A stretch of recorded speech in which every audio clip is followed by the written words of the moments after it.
Hello po. Hello po mga kababayan, mga minamahal. Isang magandang umaga po sa inyong lahat. Ngayon po ay 6 ng Enero 2025.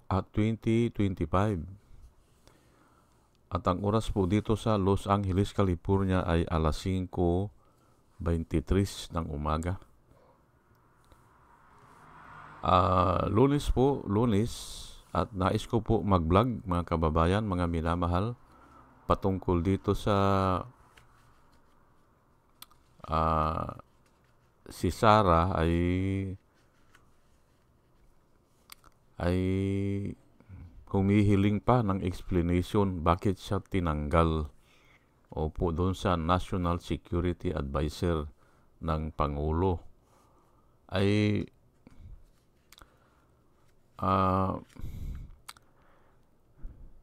kahapon napanood ko po na si Lini pala tinanggal din. Opo. Pero hindi ko nabalitaan yan o yun nga ang sinasabi ko nung diniscuss ko ito, hindi ko naman alam na ang Vice President ay member ng National Security Advisor. Hindi ko alam yan. Ngayon, at nung tinanggal din ito si Leni Robredo ni Duterte as member of the National Security Advisor, napanood ko kahapon, kinikwento ni Attorney Ricky Tumuturgo ng Bunyog Pagkakaisa at mayroon siyang mga clip, mayroon siyang mga date na anong nangyari o anong date na tinanggal. Ayun nga, napanood ko na si Leni Robredo ay kinausap lang ni June Ibasco. Si June Ibasco ay kuwan ata yan eh. May portfolio din ata yan na isang cabinet secretary. Opo. Yun ang kumausap kay Leni Robredo na huwag ka nang umatin. At sinabi daw na utos ni Bongo, na utos naman ni Duterte. Ayan po, walang formal po walang formal na balita o written notice, wala po. At hindi na rin umatin si Leni Robredo. Ayan po ang istorya diyan. Pinakiusapan siya ni June Ibasco na kung saan noon ay ewan ko kung anong ministro siya o anong portfolio niya, na isinugo daw siya ni Bongo. Kaya nga ito si Bongo, malaki po ang papel nito sa administrasyon ng Duterte. Halos lahat dumadaan po sa kanya. Pati yung pagbayad ng mga yung mga reward. Opo. At ito pagpatanggal kay Leni sa member ng National Security Advisor. Si Bongo din ang nagpaabot sa pamamagitan ni June Ibasco. Aywan ko kung sino yan, hindi ko naman kilala yan, si June Ibasco na yan Ibasco. Huwag na raw atin ng National Security Meeting na galing daw kay Bongo, na galing naman kay Duterte. Ayan po, tinanggal po nila. Pero hindi ko nabalitaan o wala namang issue o wala namang problema.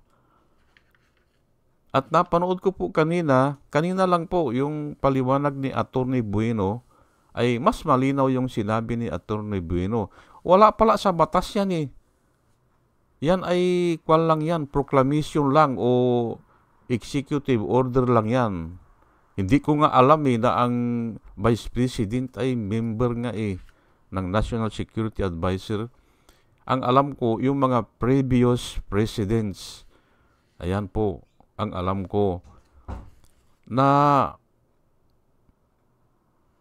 ay wala pa akong nabalitaan na tinanggal na previous president, wala. Ang alam ko po noon, at ito ay mainit na balita, ay si Cory ay may sakit na noon si Cory Kahit na member siya, nung nakaupo si Gloria Macapagal Arroyo, kahit na member siya, hindi na rin siya maka-attend kasi nga bedridden na Opo. Pero ang ginawa pa ni Gloria Macapagal Arroyo, tandang-tanda ko yan, tinanggalan niya ng mga security escort si Cory. Yan po, tinanggalan niya ng mga security escort. Aywan ko kung ilan ang inilalagay sa isang dating presidente. Na usually mga Philippine Army po yan Tinanggalan po. Yun ang pagkaalam ko. Pero hindi as national security member. Ayan po. At marami po ang nagalit doon kasi parang binastos po si Cory na aywan ko kung binawasan o tinanggalan lang ng ilan. Kasi nga ay dito sa amin ay ultimo governor po. Yung governor namin, yung mga ex-governor, mayroon po silang security escort na galing ng Philippine Army. Opo. Ganun po yan. Ay tapos itong dating presidente, hindi ko alam kung ilan, kung 7 yan o 6 o 5 na security escort yan na nakadetini po yan sa dating presidente. Yun atang binawasan o tinanggalan. Pero balik nga tayo dito sa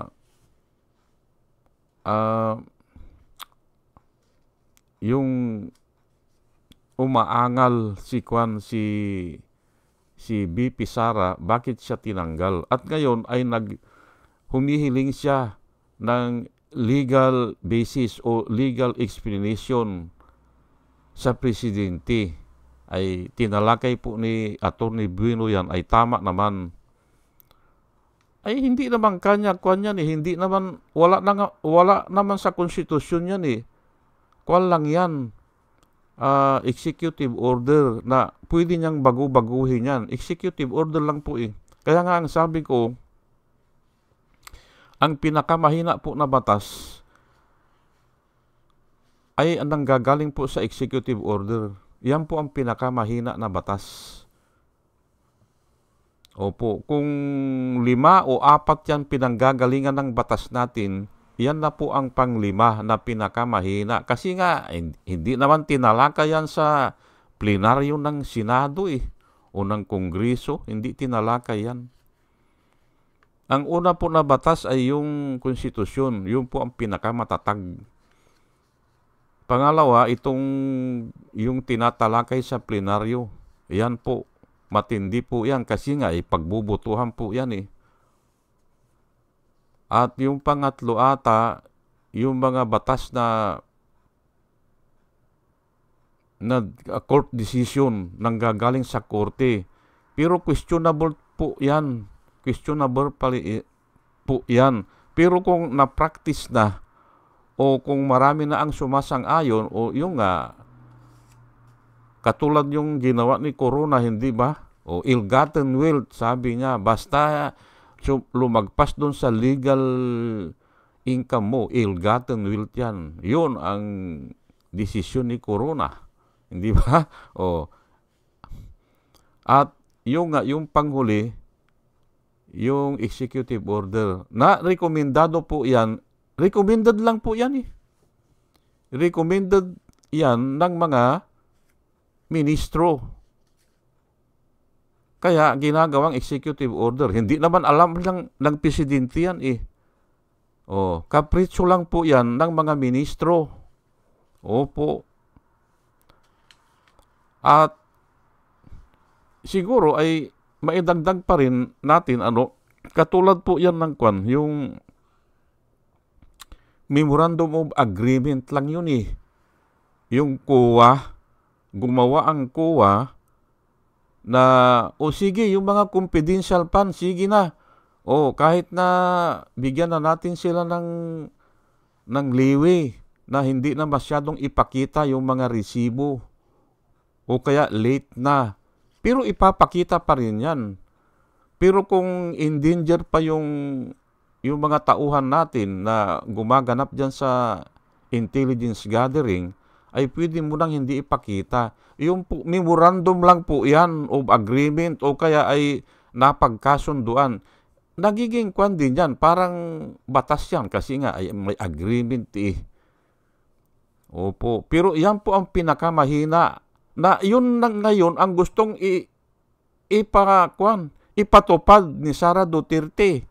Binibigyan ko lang po kayo ng example. Yung memorandum na yun na pinaliwanag po ng COA na ay hindi, sabing ganun ng COA. Liwi lang yan at sila lang ang gumawa dyan. Yun ang sinasabi ko po na kung yan ay umakyat dun sa executive order ay gagawing batas yan. Ganun po. Napakahina po yan kasi sila lang ang nagdesisyon dyan eh. Pero may general tayo na batas na lahat ay dapat accountability o accountable sa mga ginagastos. May ganun po na nasa konstitusyon yan. Opo. Ngayon ay ang masasabi ko po dito, dyan sa yang pagtanggal kay National Security Advisor na si Sara Duterte, ay ginawa nyo pala yang kay Lini eh. Opo, ginawa nyo pala eh. Adi, mangyayari din yan sa inyo ah. Oh, yan lang ang masasabi ko. Kasi biblical po yan eh. Biblical. Pero bago ko po tatalakay dyan, nagagamitin ko ang Biblia, ay hayaan nyo muna na pasalamatan ko muna itong mga sumusubaybay sa akin. Ay kahapon pala mayroong nagkwan doon sa nagpapasalamat po ako kay sino ba? Concepcion Barsi. Opo. Dahil sumang-ayon sa akin na may dayaan talaga na nangyari doon sa 2019 election at saka 2022 election. At yan ay uulit-ulitin ko yan. Pero iiba-ibahin ko po ang pamamaraan ng pagtalakay ko. Iiba-ibahin ko para mas lalong effective. Salamat po kay Concepcion Barsi at nag-comment siya kahapon. Ito naman po ang mga pasasalamatan ko ngayon. Batch number 2 po ito. Salamat po sa inyong lahat na sumusubaybay o nag-like o nag-comment o nag-share. Ito po sila si Pussycat, si Doris May Antonino, si Ronel, si A.B. Compio, si Joy Valenzuela. Salamat po sa inyong lahat. Third pangatlo, User NB, Parot, Pabs Naranja, Romel Solier, Padua Lloyd Travier, Andre Sanario, Jonah Canao, Rosana Kawili, Bir Orozco, Ernie Caliago, Christine Joranas, Digna Umali, Julie Antan, Jose Labier Niabot, Andy Gimpaw, User GH, RC Guillermo, Joseph Angelo, Mayra Medina, Rafael Aquilato, Mayit Hensio, Dio Yanong, Bilya Lagueño, Mr. Yang Toy, Emilita Roa, Monica Dongsaw, Richard Jamura, User KK, User XQ, Nelson Nocop, Salvacion Akisar, Sinaida San Andres, Joey Chavez, Ramon Junior Rojas, Hael Villarreal, Rose Jack Normi, Arnel Araujo, Vicente Tablade, Sweet Potato, Coco Guid, Orly Nunez, Estrella Rombano, Arian Mendoza, Nieves Olaveres, Aldrin Impalmado, Malaya Mendoza, Rolando Dordas, Mer Cabrera, Rolando Olavier Mamon ng Lapas Iloilo, Ana Marie Aldisimo, Eli Casli, Marian Rivera, Marudaan, Manuel Diwa, Arvin Silot, Mila Kuamag, Chicken Farmers TV, Online Picolio, Tico Muubriak, Concepcion Barsi, at saka si Bobby P. Ayan po, salamat po sa inyong lahat. At ito naman po ang mga vloggers na nire-recommenda ko po sa inyo na ating subaybayan at suportahan po. Ito po sila, Michael Apasible Bulletin, Attorney Inso Recto, Bunyog Pagkakaisa, Vlogcaster Armandin, Engineer Toto Kausing, Aling Marie, Mr. Sa Totoo Lang To, Christian Isguera, PMTGR Vloggers, The Action Man, Roy Japantos, Divina Apostol, CG Pichay, Kapihan ni Art at Ago, Dimjus Journey Kakamping, Ang Batas with Attorney Claire Castro, Ka Waldi Carbonel, at saka si Attorney Silo Magno. Ugaliin po natin na makinig sa kanila at marami po tayong matututunan sa kanila at nakikita ko po na sila ay nagbablog para po sa ikabubuti ng bayan. O sige po at tayo po ay tuloy-tuloy na sa ating discussion. Ayun nga po ang sinasabi ko po dito ay ginawa pala nila yan kay Lini. Hindi lang nabalita ng maigi kasi nga ay kwan lang yung verbally. Opo, verbally ang tawag dyan. Ngayon, ito po ang verse na gusto kong i-share sa inyo, mga kababayan, mga minamahal, na hindi ko rin alam ito na may ganitong verse. Opo. At nung binanggit ito sa akin, doon ako naniwala na ang Biblia ay kwan talaga. Talagang kung hahanapin mo lang, naandyan yan. Opo. Kasi nagtalo kami nung pampo, isisir ko lang po, nagtalo kami nung nagtuturo sa akin ng Biblia doon sa Saudi Arabia, sa Jubil, Saudi Arabia. Napag-usapan namin yung golden rule ni Confucius. Ganun po kami sa born again pero hindi pa ako masyadong kumbinsido noon. Ito ang verse na nakapagkumbinsi sa akin, bakit ako maging ng born again, mag-member o sasama na ako sa kanila. Ang sabi ko sa kanya, mas matalino pa pala ako si Confucius kasi mayroon siya rong golden rule, yung do not do unto others. Yun po ang sinabi ko sa kanya. Pero magaling po itong ito yung hindi naman siya pastor pero senior siya. At siya yung pinuno namin doon siya ang leader namin doon sa, kasi parang housing yan na doon ay 5,000 lahat ang tao doon sa housing na yan at ang Pilipino nasa 700 kami. Marami po yan. Yang 5,000, ang dami niyan. At yung mga Pilipino 700. Ngayon, mayroon kaming grupo doon na mga born again. Ayan po. At yun nga, sabi ko doon sa pinuno namin ay bakit ganun? Parang mas believe ako kay Confucius kaysa kay Jesus Christ. Ang sabi niya sa akin ay, ganun ba? Sabi niya. Basahin mo nga ito, sabi niya. Ito nga basahin mo nga ito, anong pagkaintindi mo dito? Ayun, pinabasa niya sa akin. Hindi ko nga alam napahiya ako. Kasi civil engineer din siya Ay ako ay electrical engineer. At handle niya ako. Siya ang QC assistant manager namin Ako QC lang ako noon sa electrical. Ayun po binasa ko nga ay napahiya ako. Kaya nag-member na ako sa kanila. Mayroon yan, sabi niya. Mayroon yan. Kaya lang hindi alam. Ito po babasahin ko lang po Matthew 7 verse 12. So if you who are evil know how to give good gifts to your children, how much more will your Father in heaven give good things to those who ask Him? Ayan po. In everything, then, do to others as you would have them do to you. Ayan po.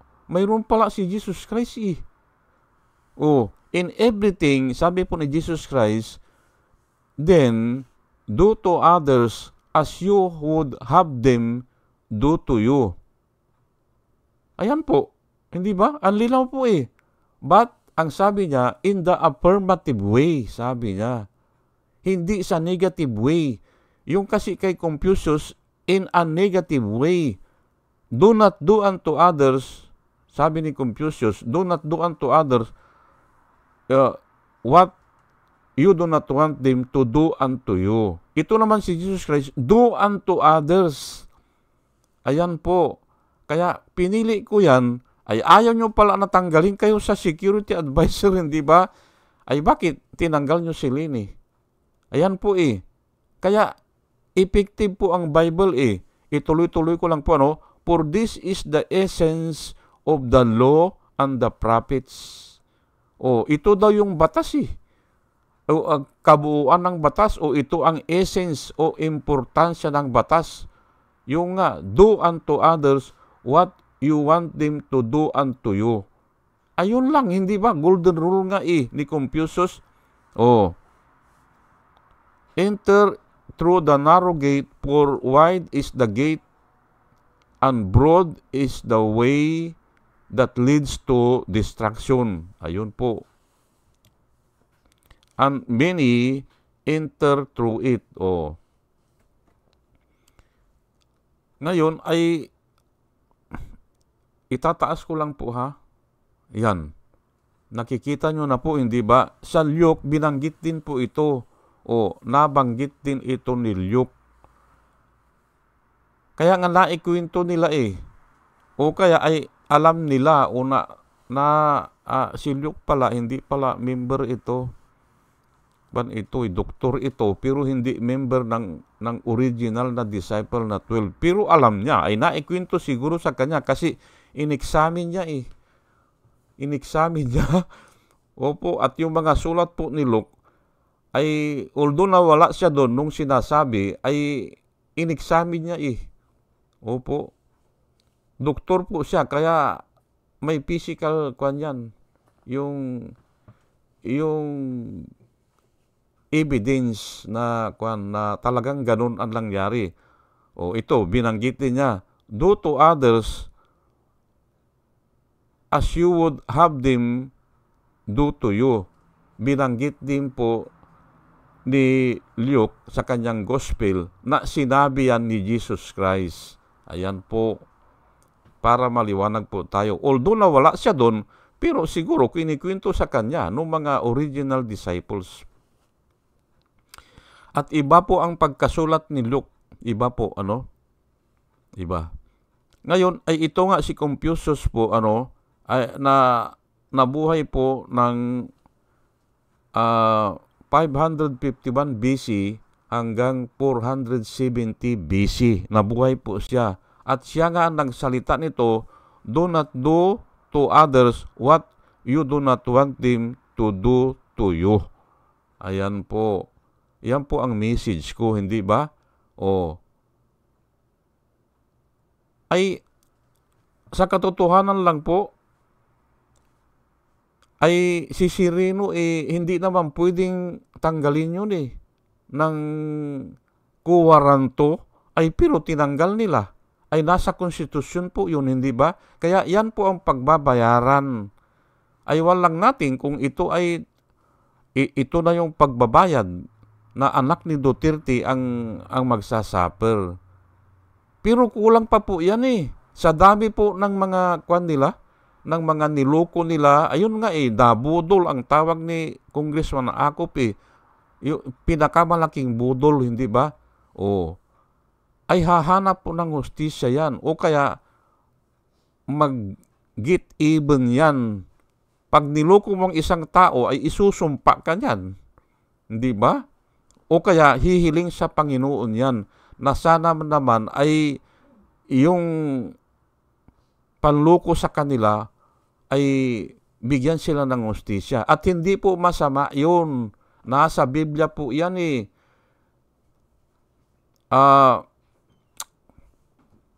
yung care,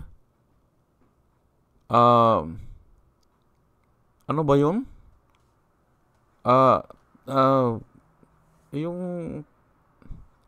yung parang lambat na ihuhulog mo sa dagat na kalimutan ko na yung word eh. O give all your cares to Him because He cares for you. Ayan po ang nakasulat eh. Ano ba yun? Ibigay mo kanya ang lahat ng iyong mga kabalisahan dahil siya ay nagkikir sa iyo. Ayan po. Kaya ay tayo, wala na tayong magagawa dyan eh, kasi hawak nila lahat eh. Oh. Pati nga yung eleksyon, niluko nila yan eh, hindi ba? Ano magagawa natin dyan? Wala tayong batas eh. Yan nga ang sabi ni ni Dilima po eh. Sabi ni Dilima, hindi ko kanya maisip eh. Papaano eh? Yung pagbilanggo nila sa akin ng more than 6 years, anong batas ang gagamitin? Parang wala. Parang kulang ang batas. Totoo po yan. Kaya nga dito po, walang hustisya eh kung hindi gagalaw ang Panginoon eh. Kaya doon lang tayo hihiling sa Panginoon na ibigay yung hustisya. Yan po. Katulad yan, si Sirino, tinanggal nila. Ay nasa konstitusyon po yan na impeachment lang po ang makapagtanggal. Nakakatawa nga ang nangyari diyan kay Sirino, hindi ba? Ang nag-complain, yung mga kasamahan niya. At sila na rin ang nagdesisyon. Mayroon bang ganun? Mayroon ba na si Pedro ay may complain kay Juan, tapos ang magdesisyon ay si Pedro? Hindi Sila ang nagtanggal eh. Yung mga maestrado na. Ayan, pinangunahan ni Castro. Teresita Castro ata yun. Ay wala sa batas yan. Na sila ang complainant, ay sila na rin ang magdesisyon. Sige, sila na rin. Sila ang nagsalita na hindi sila ginagalang, wala daw galang si Sirino, ay ano ba yan, hindi ba? Ano ba yan ay mga personal na kwan yan? Wala sa hulog. Pero natanggal nila kasi nga ay tinulungan sila ni Kalida. Ay ngayon ata si Kalida, Alzheimer na raw ata eh. Ay ganun po talaga eh. Kaya nga binabaan na po ng binabaan ang edad ng tao kasi nga napakaloko ng tao. Yan ang sinasabi ko dito. Loko talaga ang tao. Ayan si Kalida, hindi ba? Ay, hindi natin alam kung ilang ang edad niya pero Alzheimer na raw siya. Yan po ang parusa ng Panginoon. Hindi na paabutin ng, although ang sabi ng Panginoon, 120 years na lang ang buhay ng tao, pero panahon pa po ni King David, ang average life ng tao ay 70 years old. Nakasulat po yan sa Biblia. Sinulat ni King David. At si King David ata namatay ng 70 o 71. Ganun po yan. Pinahina ang tao kasi nga sakim ang tao. At gumagawa talaga yan. Walang batas eh. Kulang ang batas mo eh. Katulad ng ganyan. Hindi ba? Ibibilanggo nila si Dilima na wala naman palang kaso. Gawa-gawa ang kaso. Nag-recant na yung mga testigos. Kasi nga, takot din po ang mga testigos sa Panginoon eh. Kasi ay kung namatay si Dilima, hindi ba? Hindi sila nakahingi ng dispensa, hindi ba? O hindi sila nakapag-recant, hindi ba? Adi sagutin nila yan sa Panginoon, hindi ba? Ay ilan na lang yang naibibigay ni Duterte na kapritsyo, hindi ba? Sige na, binibigyan na sila pero hindi po sapat yan eh. Doon sa konsensya nila. Yan po ang sinasabi ko. Pero balik po tayo dito, ayaw nyo palang ganyan, ay bakit pinaggagawa nyo? Hindi ba? Tinanggal nyo si Lini sa National Security Advisor as member. Ngayon, ginawa sa inyo. Ayan po kaya nga, mapapagkatiwalaan po ang salita ng Panginoon. O sige po, at hanggang dito na lang po, at dinadalahin ko po sa Panginoon bago ako mag-umpisa, mga kababayan, mga minamahal, ay sa ating pagkikinig po ay may nakukuha po tayong wisdom na nanggagaling sa Panginoon. Opo. At muli, mga kababayan, mga minamahal, isang magandang umaga po sa inyong lahat at salamat po sa inyong pakikinig. Salamat po ng marami. Salamat po.